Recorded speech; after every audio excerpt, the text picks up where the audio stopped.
Lieutenant विनय नरवाल एक navy officer की शादी 16 अप्रैल 2025 को हुई और 21 अप्रैल को वो अपनी वाइफ हिमांशी के साथ हनीमून मनाने कश्मीर आ गए। जो ट्रिप उनकी पहली यादगार मेमोरी होने वाली थी, जल्द ही उनके खुशहाल शुरुआत का अंत बन गई। 22 अप्रैल 2025 को हुए पहलगाम अटैक ने उनके जैसे 25 और लोगों की परिवारों की जिंदगी हमेशा के लिए बर्बाद कर दी और बैसारन वैली, जिसे हम भारत का मिनी स्विट्जरलैंड भी कहते हैं, एक कब्रिस्तान बनकर रह गया है। बट तब से लेकर अब तक सिर्फ बातें हुई हैं। किसकी गलती थी, ये अटैक किसने होने दिया, ये अटैक क्यों हुआ, बट कोई भी इस अटैक की पूरी कहानी पूरी तरीके से नहीं बता रहा। देखिए, बैसारन वैली एक रिमोट एरिया है जहां या तो पैदल या टट्टू की मदद से पहुंचा जा सकता है। इस वैली के सबसे पास जो शहर है यानी पहलगाम सिटी, वो कुछ ही दूरी पर है एंड वो और जो नियरेस्ट आर्मी कैंप है वो पहलगाम सिटी से भी 5 किलोमीटर दूर है। अब पहले तो पहलगाम या बैसारन वैली के एरिया को समझने की कोशिश करते हैं। ये रही एक बेसिक सैटेलाइट इमेज। इसमें सबसे लेफ्ट पर है श्रीनगर, जहां से 125 किलोमीटर की दूरी पर है पहलगाम। अब पहलगाम की मेन सिटी, जहां सारे होटल्स एंड खाने की जगह है, कुछ ऐसी दिखती है। अब यहाँ से ट्रैक करके पीछे की तरफ आती है बैसारन वैली। देखिए, आपके लिए पहलगाम शहर का नक्शा समझते टाइम ये जानना भी जरूरी है कि ये जगह अमरनाथ यात्रा का बेस कैंप है, यानी कई भक्त अपनी ट्रैकिंग यहीं से शुरू करते हैं। और अगर आप थोड़ा गौर से देखें तो आपको रियलाइज हो गया होगा कि पहलगाम का पूरा रास्ता पहाड़ों से घिरा हुआ है और ये पहाड़ कुछ 17,000 फीट अबव सी लेवल है, वो भी विद डेंस फॉरेस्ट। यही नहीं, इनमें से कई पहाड़ तो पूरे साल बर्फ से ढके रहते हैं। याद रखिए, ये इन्फॉर्मेशन कई पार्ट्स को समझने में काम आएंगी, जिनमें से एक है 22 अप्रैल 2025 को दोपहर 2:30 बजे के आसपास ये टेररिस्ट आए कैसे। पहले इस बात की जांच अभी भी चल रही है एंड ये केस नेशनल इन्वेस्टिगेशन एजेंसी यानी एनआईए ने अपने हाथों में ले ली है। But given information and witness interview के अकॉर्डिंग ये टेररिस्ट जंगल से आए थे, जहां पहुंचने के लिए इन्होंने 20 से 22 घंटों की लंबी ट्रैकिंग करी थी। इनिशियल जांच में ये पता लगा कि ये टेररिस्ट कोकरनाग फॉरेस्ट, जो कि कुछ 60 से 70 किलोमीटर दूरी पर है, यहाँ से चलना शुरू हुए। अब जिनको ये नहीं पता, बैसारन वैली खुला ग्राउंड है एंड उसके साथ ही घना जंगल है। इनके बीच बीच में एक छोटी सी फेंस है। तो ये टेररिस्ट इसी जंगल से आर्मी के कपड़ों में आए and according to India Today 4 में से 2 टेररिस्ट आसपास की दुकानों के पीछे से निकले और लोगों को इकट्ठा करने लगे। अब लोगों ने समझा कि ये आर्मी है, सिक्योरिटी के लिए आई होगी, बट उन टेररिस्ट ने इन लोगों से उनका धर्म पूछा और जो भी नॉन मुस्लिम था उनको सीधे सर पर गोली मारी। अब सब भागने की फिराक में लग गए एंड उन आतंकवादियों का निशाना लोगों के दिल और सरों पर ही था एंड एक मोमेंट के बाद उन्होंने ओपन फायर करना शुरू कर दिया। अब जब लोग गेट की तरफ भागने लगे तो आगे से 2 और टेररिस्ट आए एंड या तो वो लोगों से उनका धर्म पूछ रहे थे या उन्हें कलमा सुनाने के लिए कह रहे थे। एक और गौर करने वाली चीज ये है कि उन्होंने सिर्फ मर्दों को मारा, बाकी औरतें और बच्चों को छोड़ दिया एंड कहा कि हम तुम्हें नहीं मारेंगे, जाओ मोदी को बताओ। इससे साफ है कि पहलगाम अटैक में इन्वॉल्व टेररिस्ट भारत की गवर्नमेंट को ये संदेश देना चाहते थे कि यह हत्याएं किसी रिलीजन के अगेंस्ट नहीं बल्कि पूरी कंट्री के अगेंस्ट की गई हैं। अब आई एम श्योर इस स्टेटमेंट पर कई सवाल उठेंगे, बट हियर मी आउट। ये टेररिस्ट जो लश्कर तैयबा से जुड़े हुए हैं, भला धर्म कब से पूछने लगे? ये इनका धर्म जरूर है, बट इनका मेन गोल है पावर।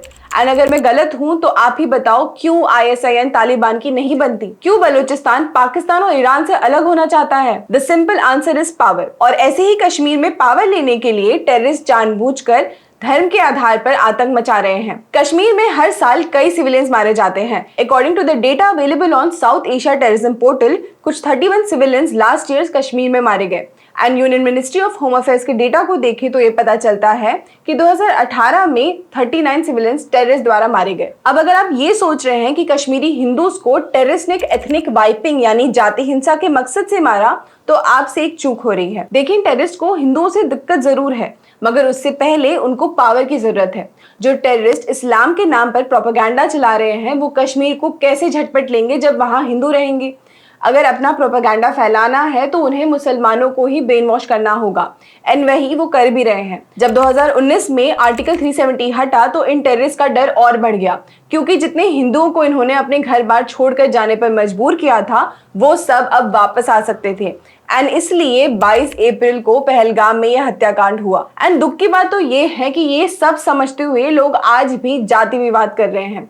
कश्मीरी बच्चों के साथ असॉल्ट हो रहा है। देहरादून की यूनिवर्सिटी में पढ़ रहे कश्मीरी छात्रों को कश्मीर वापस जाने को बोला गया। बट मेरा ये सवाल है कि ये हत्याकांड पीओके के लोग एंड कश्मीर के कुछ लोकल्स कर रहे हैं, तो इसकी सजा देहरादून में बैठे छात्रों को क्यों मिले? और अगर इन लोगों को इतना ही शौक है तो ये कश्मीर जाकर क्यों नहीं लड़ाई करते?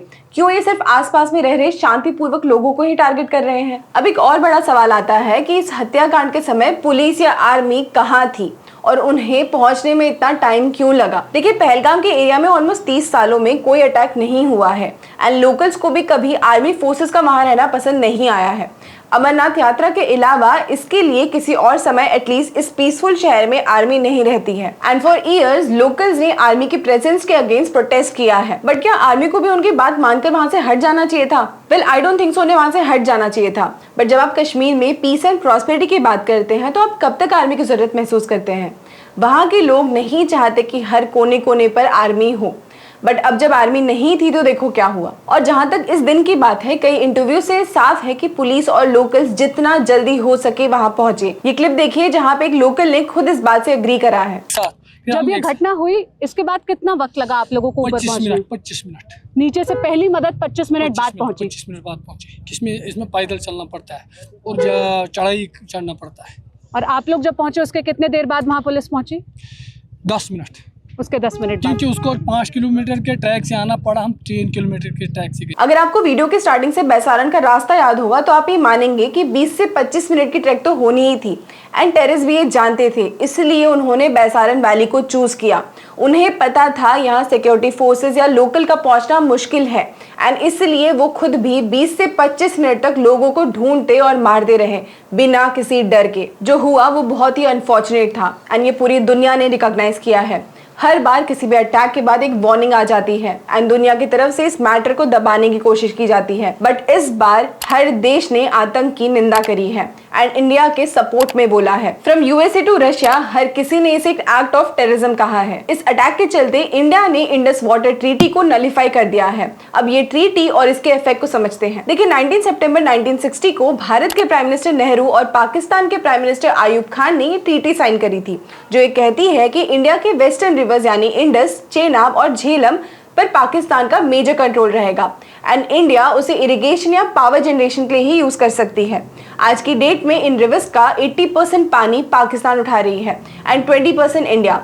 अब इस ट्रीटी को लेकर पाकिस्तान हमेशा से क्लियर था कि अगर ये ट्रीटी ब्रेक हुई तो पाकिस्तान उसे एक वॉर समझेगा। शायद ऐसे ही वॉर को प्रिवेंट करने के लिए इंडिया ने कारगिल जैसे घमासान हमले के बाद भी इस ट्रीटी को नहीं छुआ, बट आज का इंडिया वो इंडिया नहीं है।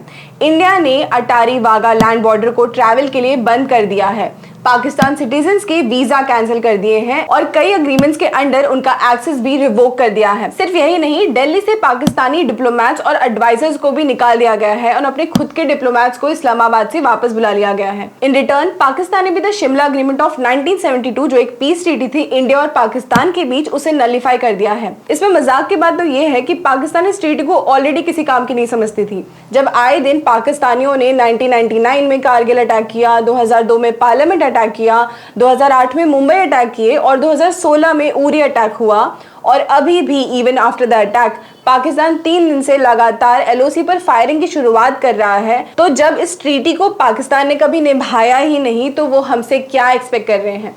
इस ट्रीटी के हटाने से इंडिया में किसी को कोई फर्क नहीं पड़ेगा। इंडिया में जब से ये अटैक हुआ है तब से 10 टेररिस्ट के घरों को डेमोलिश कर दिया गया है एंड ये LNT, Jaish e Mohammed and the resistant front जो पहलगाम के अटैक में शामिल थी, इनके लिंक्स के घर थे। और तो और INS विक्रांत को भी अरेबियन सी में डिप्लॉय कर दिया गया है। यही नहीं, इंडिया ने झेलम में वाटर फ्लो इंक्रीज कर दिया है जिससे पाकिस्तान में फ्लड्स आ गए हैं। अब यहाँ इंडिया मुंह तोड़ जवाब दे रही है, उस तरफ पाकिस्तान ने अपनी पोल खोल दी। During an interview with Sky News, Pakistan के डिफेंस मिनिस्टर ख्वाजा आफिस ने माना कि उनकी कंट्री के टेररिस्ट पूरी तरीके से फंड हो रहे थे एंड इनफैक्ट उन्होंने कहा कि वो US के लिए कई सालों से ये काम कर रहे हैं। ये तो पूरा कन्फेशन ही था, जिसके बाद से वो और पाकिस्तान के आर्मी चीफ जनरल मुनीर, जो कुछ समय पहले ही समझा रहे थे कि हिंदू और मुस्लिम अलग हैं, खुद पाकिस्तान छोड़कर भाग गए हैं। Different from the Hindus in every possible aspect of life. Our religion is different. Our customs are different. Our traditions are different. Our thoughts are different. Our ambitions are different. ये तो भागे ही, बट वॉर के डर से कुछ 4,500 soldiers और 250 officers ने भी अपनी पोस्ट छोड़ दी है और भाग गए हैं। और डर सिर्फ लोगों में नहीं बल्कि टेररिस्ट में भी दिखा है। टीआरएफ जिसने इतने शान से अटैक की जिम्मेदारी ली थी, 26 अप्रैल को कहते हैं कि उन्होंने अटैक करा ही नहीं। इस वीडियो में देखिए कैसे लश्कर-ए-तैयबा के डिप्टी चीफ कश्मीर को लेने की बात कर रहे हैं। एंड ये एक वीडियो है जहां वो दुखी दिख रहे हैं। According to them Indian intelligence जानबूझकर इनका नाम डाल रही है, इनकी कोई गलती नहीं है। आज जो सवाल उठ रहे हैं हमारी सिक्योरिटी पे, वो इसलिए उठ रहे हैं क्योंकि Indian intelligence failed and our security did collapse. अगर ध्यान दिया गया होता तो शायद अटैक नहीं होता। एंड अब चाहे वहां सेंटर की गवर्नमेंट हो या स्टेट की गवर्नमेंट हो, the fact is the governments failed, both centre and state. But अब ये जरूरी है कि हम पीछे नहीं बल्कि आगे देखें और डिसाइड करें कि उन 26 मासूम जानों के लिए क्या किया जा सकता है एंड पाकिस्तान को एक मुंह तोड़ जवाब कैसे दिया जा सकता है। और कुछ सवाल सेफ्टी पर भी उठ रहे हैं। जब वीजा कैंसिल हुए और कुछ लोगों को अटारी बॉर्डर से वापस जाने के लिए कहा गया तो पता लगा कि कितनी सारी महिलाएं हैं जिन्होंने पाकिस्तान में शादी की हुई है। सवाल ये उठता है कि ये महिलाएं वहां जाकर कर क्या रही हैं? टेररिस्ट के साथ हैं या आर्मी के साथ? हम इसकी श्योरिटी कैसे कर सकते हैं? इन लोगों को या तो इंडियन सिटीजनशिप से नाम हट जाना चाहिए या इन्हें वहां के लोगों से शादी करना ही मना कर देना चाहिए, क्योंकि इनका भरोसा कैसे किया जा सकता है। पहलगाम अटैक में एक टेररिस्ट आदिल ठोकर, जिसने पहलगाम अटैक को अंजाम दिया, 2018 में लीगली पाकिस्तान गया, वहां से ट्रेनिंग ली and finally last year India वापस आया। तो एक सिक्योरिटी लैप्स ये भी है कि हम लोगों को बॉर्डर के उस पार जाने क्यों दे रहे हैं और वहां से वापस भी आने दे रहे हैं विदाउट एनी चेक्स। एंड अगर आप सोच रहे हैं कि टेररिस्ट सिर्फ कश्मीर में क्यों है, तो ये समझ लीजिए कि बिना लोकल सपोर्ट के कुछ नहीं हो सकता। इन इंटरव्यू से साफ हो जाएगा कि आज भी काफ़ी हद तक कश्मीर की जनता इन टेररिस्ट को सपोर्ट करती है।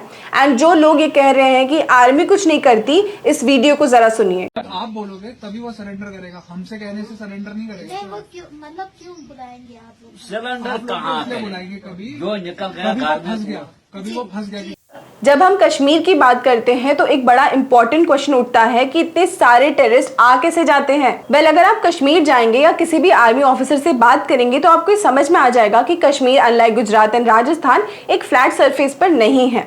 वीडियो के स्टार्टिंग में जैसे मैंने आपको समझाया, कश्मीर में कई पहाड़ हैं, कई नदियां हैं जो पीओके तक ट्रैवल करती हैं। इसी को ध्यान में रखते हुए समझना भी जरूरी है कि ये सारी जगह पूरे साल सुरक्षित नहीं रखी जा सकती। ये टेररिस्ट कई महीनों का राशन लेकर नदियों से या जंगलों से आते हैं। इनको पूरी ट्रेनिंग दी जाती है और यहाँ आकर इन्हें लोकल्स के घर सपोर्ट मिलता है।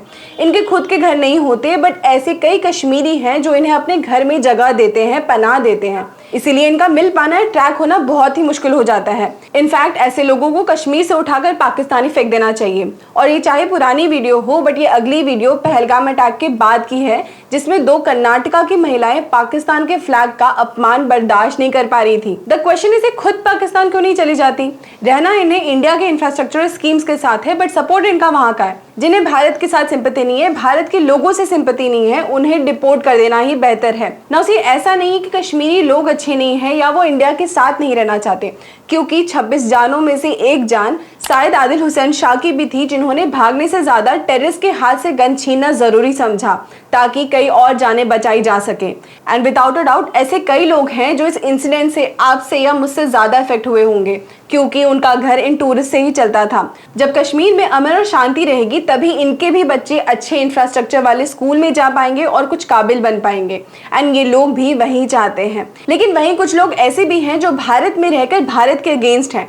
और अगर आप इंडिया में रहकर इंडिया के अगेंस्ट में बोलेंगे या हम इंडियंस के ऊपर अटैक करने का सोचेंगे, तो आप चाहे किसी भी धर्म के हो या आप किसी भी जाति के हो, आपको इस देश में रहने का कोई हक नहीं है। और आप जैसे कायरों को इस देश से निकालना ही बेहतर है, ताकि पहलगाम जैसे हमले दोबारा कभी ना हो।